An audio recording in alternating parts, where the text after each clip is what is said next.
So we're going to take a look at the eye, the ear, the mind, and witchcraft. This video might be in 2 or 3 parts. I've been running out of space on my videos. My camera shuts off after a certain period of time. So anyhow, we start with the mass media. And your eyes view it, you go into an emotional state, and that's when the witchcraft hits you. And the witchcraft takes things that are lies and convinces you they are truth. So what is witchcraft?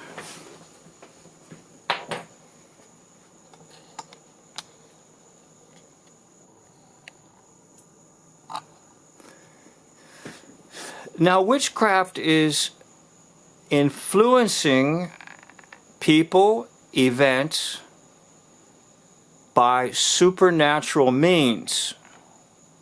And that's hidden, or the occult. And that supernatural means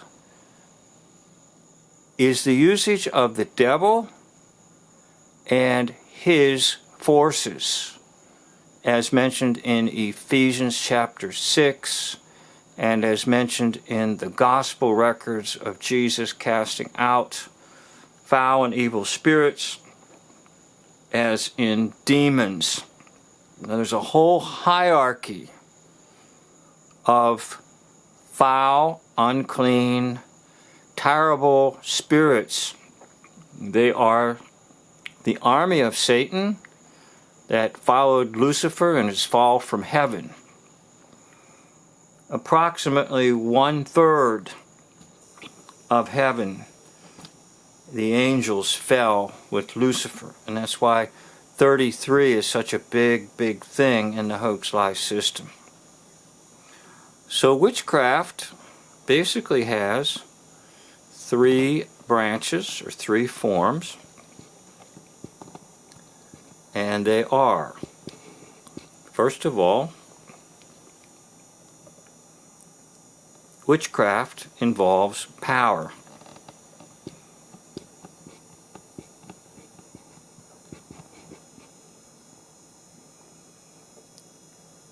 Divination involves knowledge, and sorcery involves objects and people. So let's go to witchcraft. By the way, all of them are witchcraft. It's just you need a way to divide them up so you know what does what. Now, witchcraft is primarily controlling circumstances, the flow of history, the flow of events. And remember, Balaam in the Old Testament was being hired to curse Israel. Balak, the king, the pagan king, hired Balaam to curse Israel. And Balaam was kind of a quasi figure, sort of half with God and half not with God. And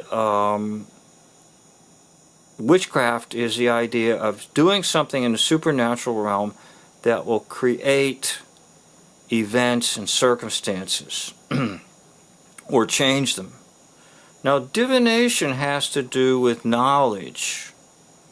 And as you remember, Paul cast out a spirit of fortune-telling in the book of Acts. Actually, it was a spirit of Python.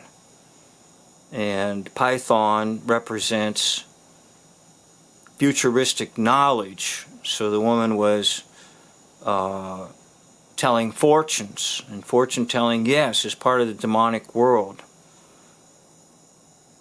Now, sorcery is using objects and using those objects to influence people, to get them in a certain state of mind. Okay, now let's take a look at each category and how kinds of things that they do to make it work or function.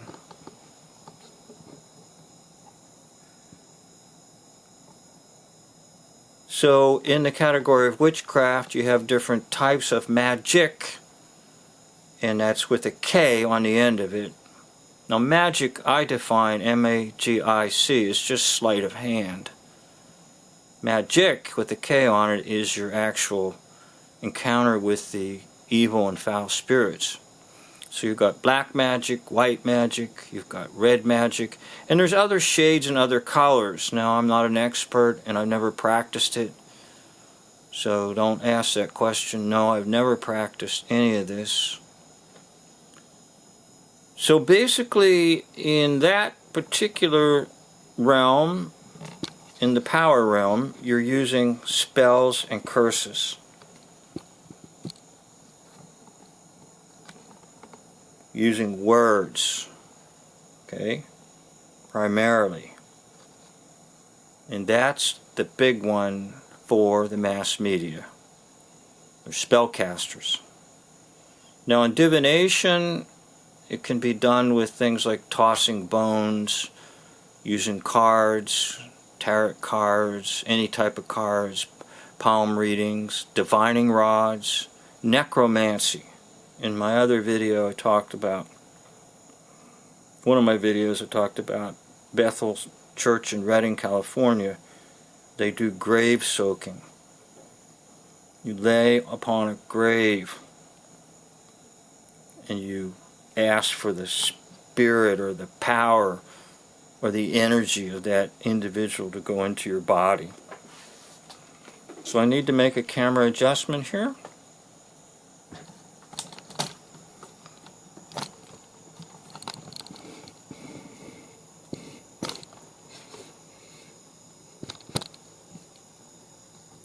So some Bible passages that pertain to this: Exodus 7:11. 7-Eleven, maybe that's where they get the name for the store, I don't know. The magicians of Egypt are contacted by Pharaoh to counteract the efforts of Moses and Aaron to get the Israelites out of there. Deuteronomy 18:10 prohibits witchcraft. Isaiah 8 verses 19 and 20 speaks of mediums. Ezekiel 21:21. Daniel 2:2, the king calls upon the magicians. Micah 5:12, I will cut off sorceries from your hand. Now in the New Testament, it's still there. In other words, what was forbidden in the Old Testament is still forbidden in the New Testament. And it's still forbidden today for Christians. And a lot of the modern seeker sensitives and the new church growth stuff and the emergent church stuff, they're bringing in witchcraft. Cults do it. Now in Galatians, Paul warns about it as a deed of the flesh. In Galatians 5:20.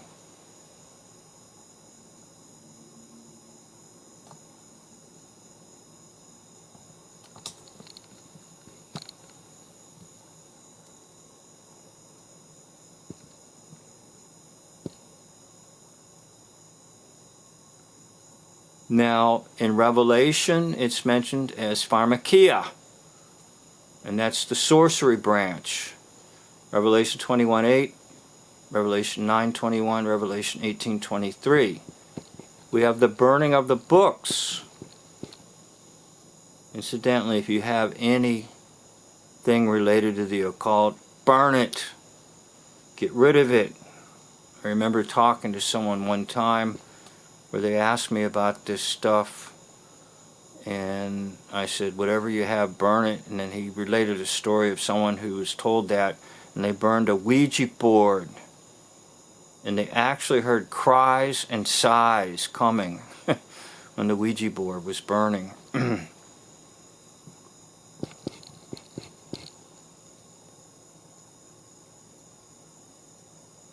Now 2 Timothy 3:8 tells about Jannes and Jambres and how they were involved in witchcraft in the efforts against Moses and Aaron in Egypt.